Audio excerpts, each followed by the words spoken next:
Hello guys, hello Earth Signs, hello Virgo, Capricorn and Taurus. Welcome dito sa aking channel. Kabalaran 888, welcome. Alamin natin kung anong messages, vibration, gabay energy para sa iyong lahat. General weekend reading para sa lahat to. So I hope na makuha mo yung energy.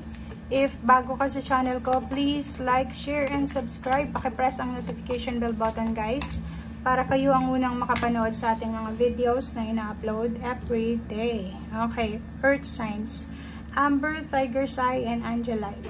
Okay, so, so nakikita ko sir dito, siguro may energy kayong fire sign or water sign, kasi parang nadala nyo yung energy nila. Okay, sa araw na ito, take a deep breath, exhale, inhale, and i-release mo yung situation na alam mong hindi mo kayang kontrolin. Okay? So, paki-comment sa comment section if may mga situation kayong similar sa water sign and Pisces, Scorpion, Cancer, and fire sign Leo, Sagittarius na medyo nag-aalala sila. Okay? So, if nandyan ka rin sa energy na yan, ibigay mo yan sa Panginoon. Anumang sitwasyon meron ka, ibigay mo yan, release this situation to God, offer it to God for healing and answers. Okay?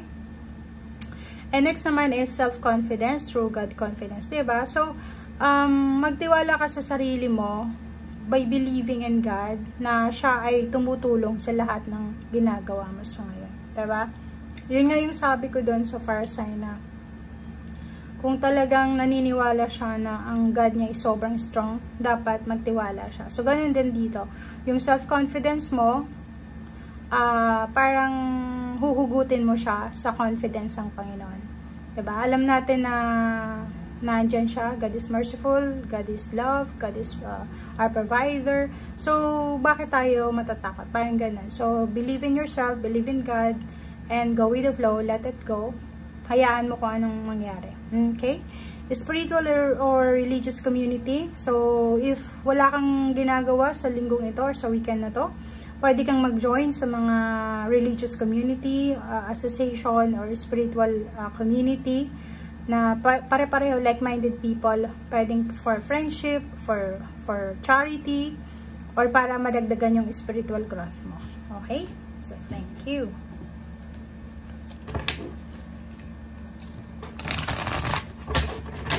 Okay, kuha lang tayo dito ng isa.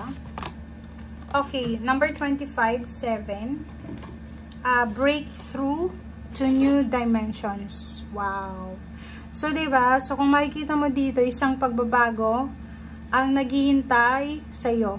Okay? So, kung makikita mo dito, isang pagbabago na posibleng pumasok sa buhay mo or papasukin mo.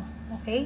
So, paki-comment sa comment section if yung iba sa inyo dyan, willing kayong magsimula, willing kayong mag-start over, or willing kayong gawin kung ano yung ibibigay sa inyo ng universe as starting over journey. Parang ganun. Okay.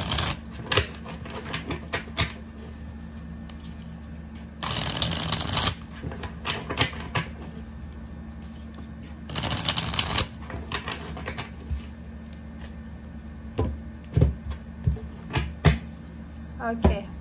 First card natin is Nine of Fire. Protection, preparedness, resilience. Nakikita ko sir dito parang pagod na pagod ka.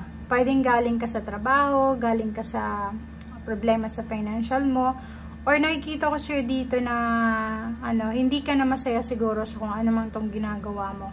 Okay? So, pwedeng gusto mo na talagang mabago, gusto mo nang umalis, gusto mo nang itry yung bago. Kasi hindi ka na masaya diba? So, dito sinasabi na yung iba, pwedeng naghahanda sila sa journey na tatahakin nila. Like, may panaplano silang journey. Like, may mga competition. Like, kung mahilig ka sa sport, pwedeng may mga competition na naghahanda ka, nagda-diet, or kano pa man. Release. Release, number 13, 4.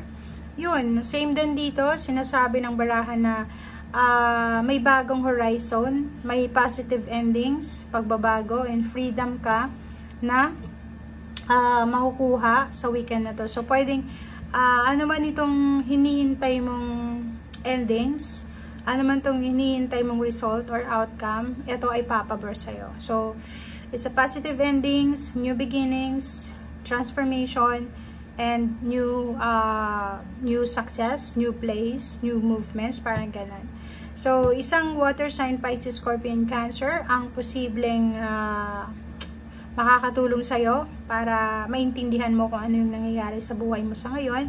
Isang water sign, Pisces, Scorpion, Cancer, ang mapagkakatiwalaan mo para dito sa kung ano man tong gusto mong simulan or gusto mong gawin sa ngayon. In 9 of Earth, it's a money matter. Nakikita ko sa'yo dito na posibleng makakaramdam ka ng sobrang contentment. May enjoy mo yung financial freedom, luxury, or yun na nga, yung transformation na posibleng ibibigay sa'yo ng universe. Sinasabi ng bala, pwedeng hindi pa to sa weekend or pwedeng sa mga susunod pa to. It's either 9 weeks from now, 9 months from now, 9 days from now. The Chariot, number 7.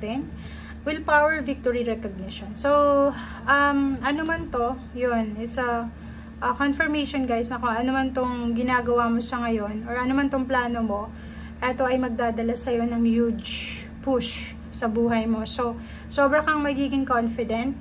Alam mo na lahat ng gagawin mo ay may kaakibat na victory and success and recognition. So, nakikita natin yung travel, new place of work, new place ng new surroundings or new emotion, parang ganun. So, maraming pagbabago dito.